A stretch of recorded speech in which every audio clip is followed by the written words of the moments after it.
Hello, Karate 360 Nation. Thank you for tuning in to this week's episode, this special episode, as we are live at the Canada Open Karate Championships in Richmond, British Columbia. My name is Kalan Anglos. I am one of the hosts of Karate 360. The other host, Richard Mosdell, is a little tied up right now.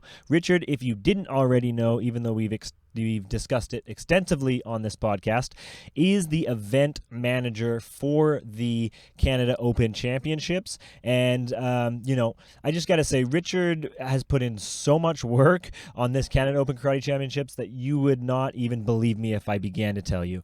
Tirelessly working every single night, late into the night, early mornings, things he didn't even expect happen. I'm kind of pumping his tires a little bit because he's not here right now, but he's worked tirelessly and really hard on the Canada Open Karate Championship. So I just wanted to give a shout out this week to Richard Mosdell for all his hard work. But you're fired. I'm sorry. You missed this, so you are now off the podcast, and this is now the Kalan Anglos Show. So thank you for tuning in to the Kalan Anglos Show. No, Richard actually tunes in a little bit here in this episode of the Karate 360 podcast, but what we did is we set up the podcast gear in the corner at the Canada Open Championships and basically just talked to a couple of people that we could grab there. So Richard does jump in here in the podcast, so you do hear his voice, but we're right in the midst of it. You can hear the tournament going on in the back. We also talked to Coach and the new Karate BC team director Rodney Hobson, as he also talks about the Canada Open and just kind of about the high performance aspect that he's now been put in again for Karate BC. So we listened in for Rodney. Anyways, I hope you guys enjoy this show. Thanks again for tuning in. We really appreciate all the comments, the pictures that we got taken of us today. That was awesome. You guys are just the best. You're listening in and you're joining our conversation on karate. And today, above pretty much all other days, not all other days, but today especially, I noticed the greatness of karate and exactly what it is that brings us all together. So I appreciate all you guys' help. I know we appreciate it on behalf of Karate 360. Keep listening. But let's just see what happened here at the Canada Open Karate Championships.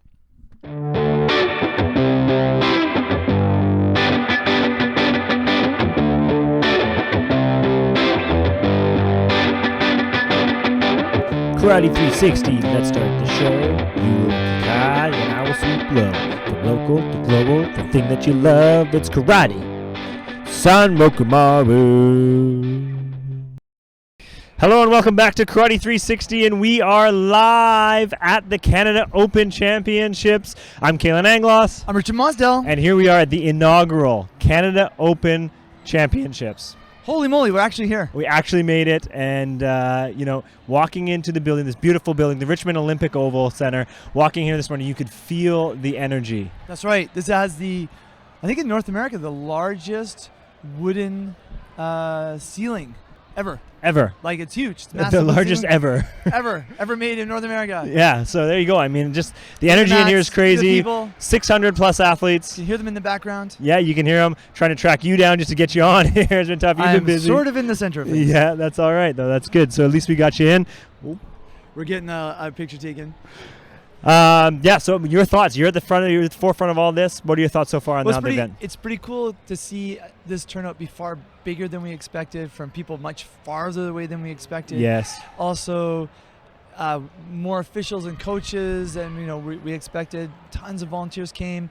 Andreas Kuntz, the new president of Karate BC, said, when you start up a tournament, sometimes it's like getting a little car running. It takes a while to run into place. And as you can hear in the background, they're making announcements. But this was a really great start. And Fumio Demura Sensei's here. That's right. He was Holy here. Cow. He did the Canada Open kata was awesome. Fumio Demura was hitting the drums. He wasn't hitting. He was smashing that drum. He was enjoying himself. Just loading right up. Boom. Boom. Yeah. How many delts and lats was he using in that man, motion? you could see it. And if you want to see the video, we have it on the Facebook page, Karate 360. But then, of course, he went and we got autographs from him. The lineup was just going out the door almost. The lineup's, it was there the whole time, right? Yeah, totally. Yeah, people were just cycling through there the whole time. I tried to get in. I was like, I can't really wait in line. I got a coach, blah, blah, blah, going through. And it's every time I walk by, there was a line. I was like, well, I'm just going to have to get in there. Everyone's going to take a picture. They're going to Facebook it. They're going to boot it out there. Yeah. And it just really, most things, it's just a warm welcome to him to come to Canada, come to Vancouver, Yes. come to the event. Yes. I'm just a massive fan since I was a little kid. For sure. And at Canada Open that was way more people than I expected. Oh, that was awesome. The whole thing, the whole rings were full. I know. There were parents. Did you know that there were parents last night, like from our club, that like moms and stuff who don't do karate who were practicing in the lobby? Oh, really? Yeah. Ian's wife, Joanne. Shout out to Joanne. She was practicing. And I saw other parents come up. They were just trying along. Yeah. And I was a little worried that because when you start the kata, you end about 2 meters 45 degrees back. Okay. Because I've been thinking I want to put one little change in it so you finish back where you started. Sure. But in this huge venue, It worked didn't out matter. fine. Worked out fine. Yeah. Yeah. So no, it was awesome. Yeah, and I mean, in terms of the participants that are here, the athletes are here. We have teams from Mexico. We have teams from India here. India arrived. It's crazy. Japan arrived. Japan is Spain, here. France. It's insane. No, I don't think we can even get more people in here. I mean, the parking was packed. Oh, man, it's crazy just getting here. I was here early and I couldn't get a parking spot. Exactly. So, when you're on the floor, all you can do is go up. Yeah, absolutely. You can't go down. And I mean, we've already taken a pretty big first step, that's for sure. It's a huge step. Yeah. I really appreciate you came over, Kalan. That's big. Yeah. That's big. That means a lot to Had us. to. You absolutely had to. Absolutely had to. I mean, couldn't miss the first ever Canada Open Championships. It's unbelievable. Yeah. And we will be on the same place here in the Richmond Olympic Oval the next 2 years for sure. Same weekend. Got to eat the mic, ladies and gentlemen. Eat the mic. Yep. Maybe not quite that much. We'll be here this next 2 years for sure. Sure. And right now, it's streaming live. That's right. Yeah. You can see everything. All the mats are streaming live. And if you missed it, it's going to be archived Awesome. at the Karate BC YouTube page. Awesome. Yeah. Fantastic. That's awesome. And I have to go back to work, but You have to get go some back. more of this maybe the end of the day. Absolutely. Well, thanks for jumping in. And again, this Thank you. episode of the Karate 360 podcast is brought to you by the Canada Open, and we're just going to be cycling through a bunch of different people talking By the way, hopefully no mirror judging for kumite. Because when I see mirror judging for kumite, like two refs, yes, mirror, across and each they're other. I literally throw up in my mouth. It's the worst. I just in the dojo it works really well. Sure. You get a really good idea of the call, but you got two, maybe overweight people, maybe older and bad, ill-fitting suits running sideways with two little kids just bouncing in the middle, and Yes. you don't know which is the action. Don't even really know what's going on. Just You throwing don't really their know hands what's going out. on, and they're kind of like, did you see it? Did I see it? Yeah. You look behind you at the arbitrator to break the tie. That guy's eating a pizza. Like, you just don't know, right? Yeah, it's true. And, but when you get rid of the mirror system, you go to sitting in chairs and stuff. Boom, everyone focuses in a little bit more. For sure. And so I've just told the officials, their coffee is going to be unbelievably bitter if they go to the mirror system. So, No mirror system. Not at the Canada Open Championships. no way. So I'm gonna fly back. All right. Awesome. Well, thanks for listening, everybody. And my name is Kalan Anglos. I'm Richard Mosdell. And we're going to keep going here with this episode at the Canada Open Championships. One of my favorite things about going to karate tournaments and especially big ones, kind of like the Canada Open, is that it gives you a chance to kind of meet up with all the like-minded people, all the karate-minded people that are there, supporting the sport and supporting each other. So that's definitely one of my favorite things. And, thinking about the day here so far at the Canada Open, and again, I'm kind of back in studio, so to speak, here for this little bit as we transfer into our next kind of talk that we have here, which we'll get to here in a sec. But you could tell just from the little talk that we had there with Richard, it was pumping in there. Like the energy was flowing. I mean, Richard was all over the place managing things and making sure people are in the right position. So, I mean, you could just hear it in his voice. So unfortunately, we couldn't get Richard on for too much longer for this podcast. But like I said, you do get to see all those people. And one of the people that we saw there is Rodney Hobson. We've had him here on the podcast before. Rodney Hobson is a karate expert. He teaches at the RHK, the Rodney Hobson Karate Academy, up in Kelowna, which is a premier karate dojo in BC, really, but in Kelowna especially. And he's now just been appointed the team director of the Karate BC system, as well as the head coach, which encompasses that same position. So we hunted Rodney Hobson down and got him on the podcast to kind of think about, okay, what's your take on the Canada Open? So here's a little bit of a bit with Rodney Hobson.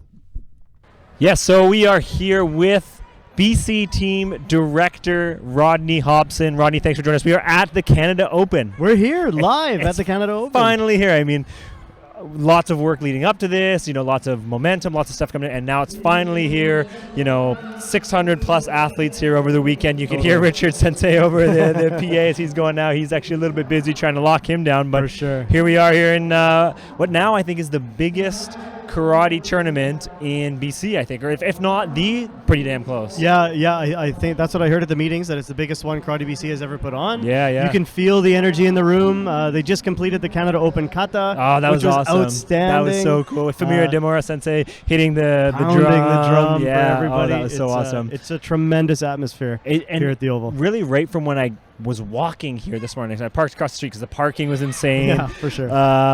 Walking across the street, you can almost feel as you're walking, like there's some energy here. Like everyone is amped up. Yeah. And looking at, we have people from United States, from Mexico, from India, from Saskatchewan, from all over the place. It's just crazy. It's outstanding that everybody comes together for an event. It's great. And now this is the first event that you are officially the team director for the BC team, which That's also correct. includes the head coach. So that's right. How does that change for you a little bit being here? What are you kind of looking at? What are you watching now that you're the head coach and the director of the BC team? Yeah, so last year I was on the coaching staff, but this year, I've taken over as team director. So tomorrow is the big day for us on the team. The elite that's athletes. all the elite division. Yes. So for today, it's just kind of going around and talking to all the instructors, make sure everything's all good. But tomorrow, it's really going to be athlete-centric. Yes. And seeing where everybody's at, where the benchmark is set so far this year. Last year was an incredible year for the BC team. Record-breaking year. Totally. So we want to see where everybody's at now, because it's going to be everyone's going to start ramping up to competition performance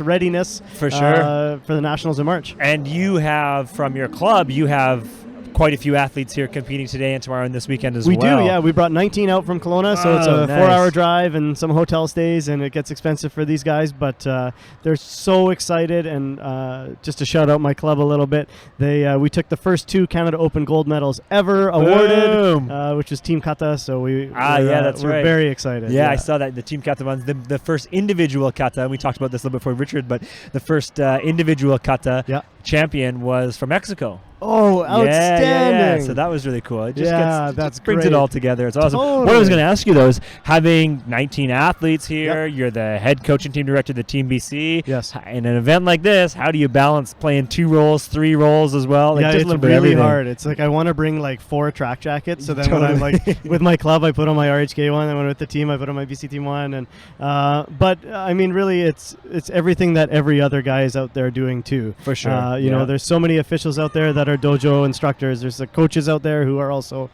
competitors. There are athletes who are also coaching today and then officiating tomorrow and then competing later on tomorrow. So just in the karate community, I guess we're used to multitasking and being there for as many people as we can.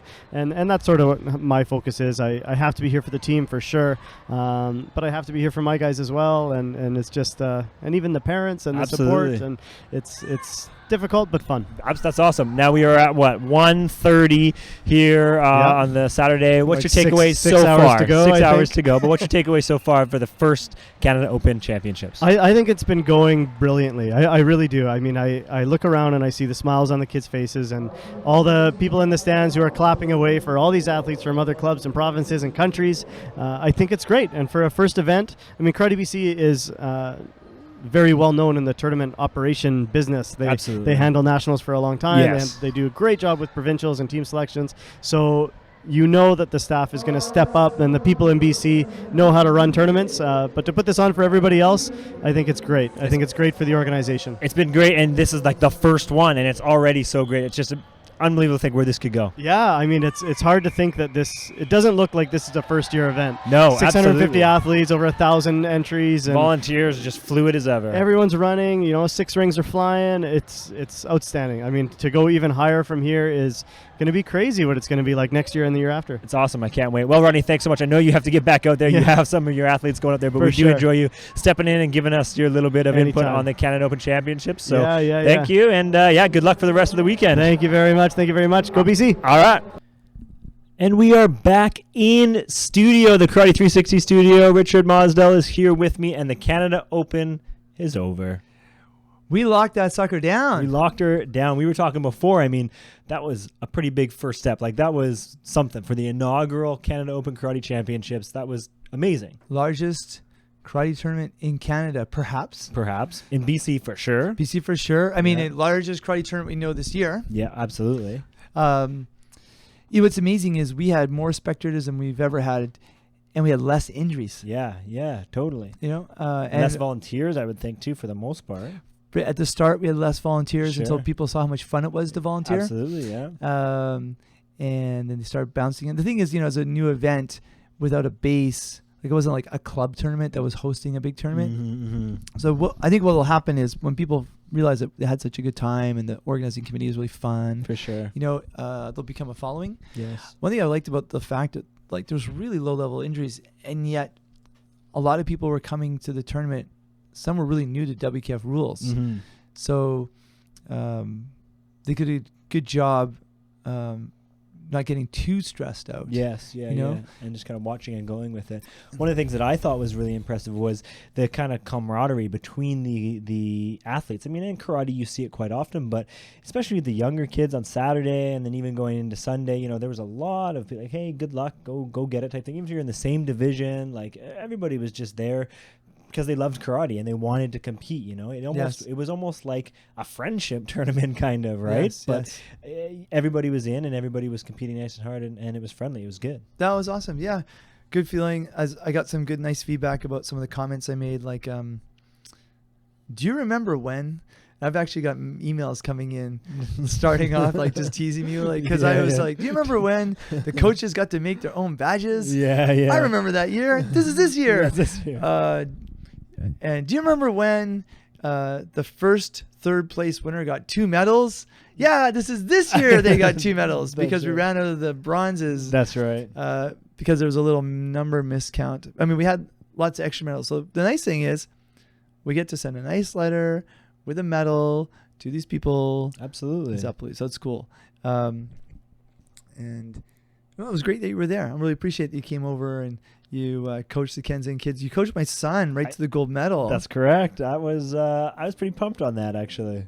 Yeah, that was really neat. I mean, he went from sparring someone who was like not even looking at him, Yes. like, going in completely the wrong Literally, direction. yeah, to going against, there was a couple, one competitor there from the Mexican team. Yeah. And he was quite good, that young boy. And I thought, and they were on the different sides of the draw. I thought, you know what, James and this kid are gonna square off, and it's gonna be a good fight. Yeah, and sure enough, they did. And James, I won on Senshu, actually. I think. That's right. Yeah, it was 4-4, and James won on Senshu to take him to the finals, and then he won in the finals to win the gold medal. It was awesome. And then I think Hamid Sensei from Tiger's Eye, James fought his son.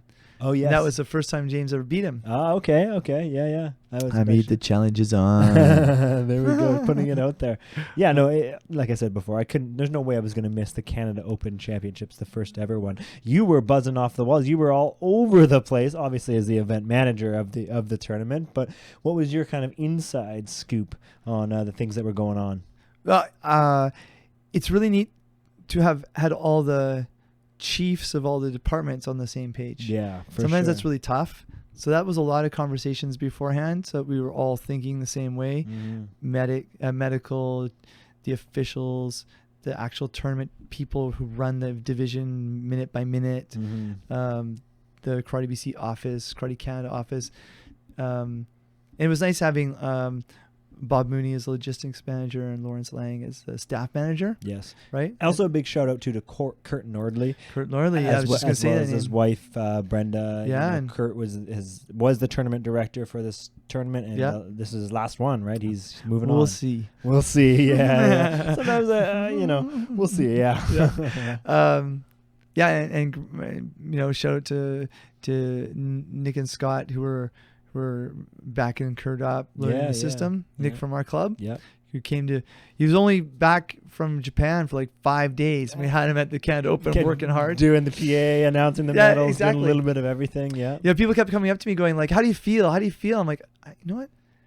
I'm fantastic. But because I always say I'm fantastic because I am. Yeah. I go, because I am. Yeah, because I am. But I said, I'm fantastic with just a touch of wonderful. Yeah. Like just a touch. A little bit more. A little more. I mean, everyone's got their thing. I remember when I went to tournaments a long time ago, I remember hearing someone tell everybody in an opening ceremony, like, we're all volunteers. Just get that in your head right now. The athletes, the coaches, the officials, the parents, like, we're all volunteering here. Yeah. No one's getting paid to be here, except, maybe the arena staff, and they're not getting paid that much. Yes, of course. Right? Yeah. So we got to be nice to each other. We got to treat each other well and try our best. Yeah. When you fight as hard as you can, when you're out there on the ring, in the mats, and the moment after, just be the best of friends. And then lots of people came up to me and they said they liked that. That was good. There's so, when you're at that center, like when I was doing the announcing on Saturday morning, I was doing it so people got to know who I am. Yes, yeah. I mean, I was just bashing the crap out of names, like I couldn't say everyone's name. Like eventually we had to get Nick, which was pretty good. Nick, yeah. Nick, you do this. You do this. Yeah. But then like people are saying, like, just get out there and start talking and meet people and think ahead. I always had to like think ahead to the next stage. Yes. I remember like when a ring would get behind with the officials, I would sort of walk over and go, you guys doing a fantastic job. Fantastic. I really appreciate it. Like, oh, thank you very much. Fantastic. Yeah. Can you do it fantastic faster? Yeah. And they did too, They because did. almost all the rings, they got a little bit behind, and then all of a sudden, an hour later, like, oh, we're ahead of schedule now. Yeah, like, yeah. It's a really good thing to tell them in the morning. I did this each morning. I said, I think you may have been there for the coaches meeting on the first day. I can't remember. No, I wasn't. I said, okay, you have two options. You can be in the bar at 6 or you can be in the bar at 9. What do you want? What do you want? Yeah. Right. Save all those side conversations for the bar afterwards. For sure. So, and then, oh my God, Fumio Demura sensei. Oh, that was so cool. So cool to see him. So cool to see him in the Canada Open cut that too, hitting the holy moly. Just giving her. I mean, we talked about it a little bit on the day of there for this podcast, but yeah, so cool to see him. That was great. He came on Sunday as well, and he said, "Are we gonna do that again?" He really wanted to get up there and do it. I'm like, yeah, we should do it again. So like next year, we're gonna do it both days. Awesome. So I think what we do is we do a demo, and while that demo is happening, we do the Canada Open kata right afterwards, and we do it both days, and we start filling the arena. Yes. I was thinking like we don't the Canada Open kata doesn't end on the exact same spot that it starts on. It ends 2 meters to an angle behind. Yeah. So that I might just try and put one little shift in there so that you swing back to the start. Mm-hmm. So I'm going to think about that and then redo the video, because I think it's still young enough that we could pull that off. Absolutely. Which will be version 3. Totally. From the long one to the short one to the... That's fine. Yeah. That was good. That was nice. Some people don't realize how hard... did I tell you this? Like how hard it was for some people to get there? Did we talk about this before? No. Like some people, it's like a 20-minute drive. I'm like, I don't know. It's 20 minutes from my house. Yeah. Got things to do.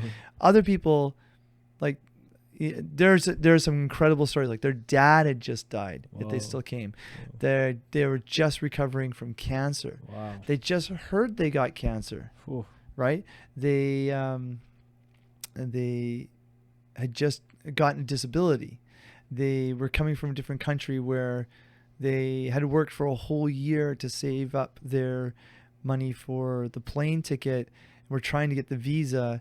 And literally the night before their flight, they were still on pins and needles and got the visa the night before the flight. Wow, had they not got the visa to come to Canada, all that money they saved up for the airfare ticket would have been gone. Crazy. There was no refund. Oh, man. So there was teams like there was a team from India where 18 people applied, only 8 made it. There were clubs that hadn't been to a tournament in like 10 years. That was their first. Yeah. There was their first tournament. Totally. There's people many individuals first. Just first tournament. Yeah. First tournament. Shout out to Paul Atkin at Kelowna Shotokan Karate. He hadn't been in a Karate BC tournament like 10 years. Wow. And he jumped in, and he had been to a Shotokan tournament a couple weeks ago and busted up one of his fingers. Okay. But he still came, fought in the men's division, fought Dija. Awesome. And fought Curtis from Prince George, and those guys are great. So yeah, just there's so many stories, and just you meet friends, like that saying, like the club instructors, the organizers, the officials. we're going to see each other a lot for the next couple of decades. Mhm. The athletes might change. Yes. Yeah. How about you? What are some highlights for you? Well, coaching, of course, was a major highlight for me. In the tournament in general, I already said I liked the camaraderie. I liked everything that came in there, but I also liked the fact that the coaches were all kind of working together to help the athletes as well. Like, there was no issue with some of your newer athletes. Like, the referees literally told the coaches, you can walk your athlete into the dojo, the young ones, of course, if they needed. They said, we don't care. We just want them to have fun and have them. Totally. So I thought that was really cool. Like, there was no pressure on a lot of the younger athletes and even the older athletes too.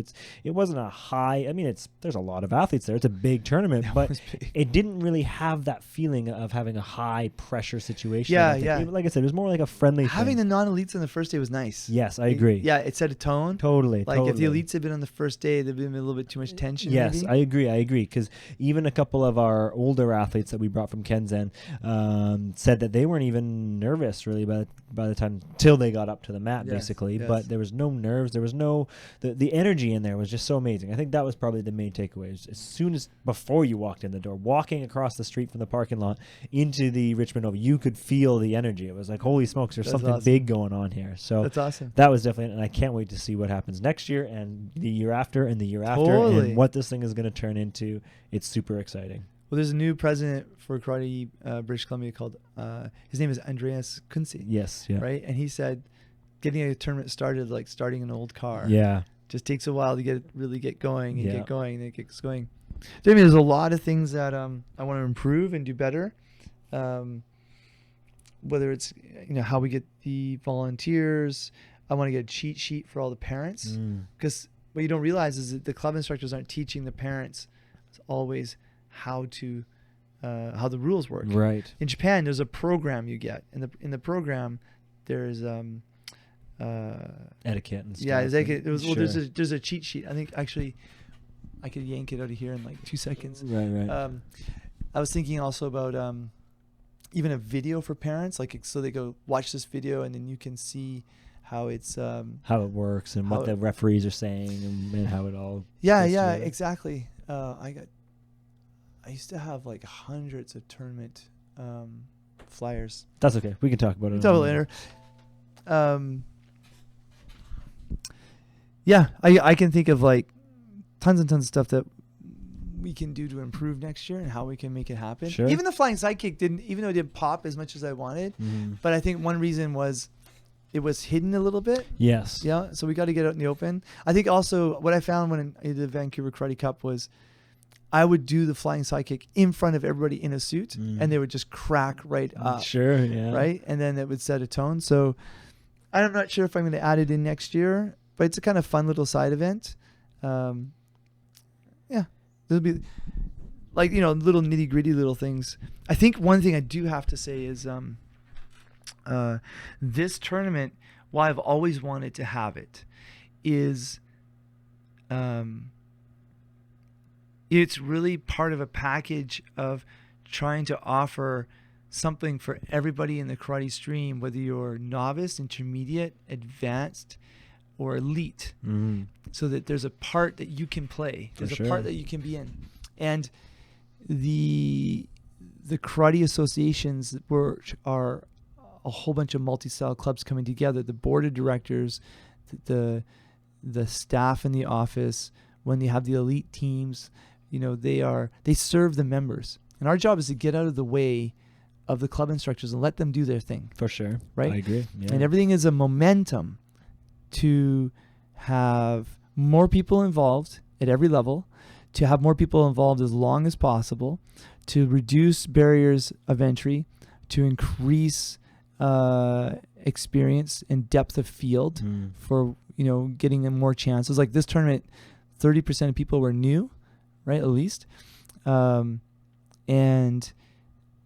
And creating a momentum where everyone understands they're working in the same direction, something better for BC. For sure. Right? Yeah. There is no magic that's created sitting in the chair that made that person a gold medalist. Like Muhammad Ali said, the match is decided before the first bell rings, right? And 98% of your training's in your club, 1% is at a training camp, and 1% of how well you do is with the coach in the chair. The coach in the chair is really important in helping move the match left or right a little bit, right? Especially with video review and stuff. For sure. And watching, and just being emotional support. That's that really nice finishing touch. Yes, yeah. But the hard work is the athlete's work, and absolutely. when they're in the ring, they're making the decision. So sometimes people get confused. They think that sitting in the chair, they're creating the magic, which creates the moment. Mm-hmm. They're not. They have to get out of the way of the athlete. Absolutely, yeah. And let them do their thing. So it was neat to see, and it was neat to see people who never coached before coach. Yes, yeah. That was cool. Yeah, no, it was good. I think the whole event, like you said, every year it's going to keep getting better, and Absolutely. it really got up to go.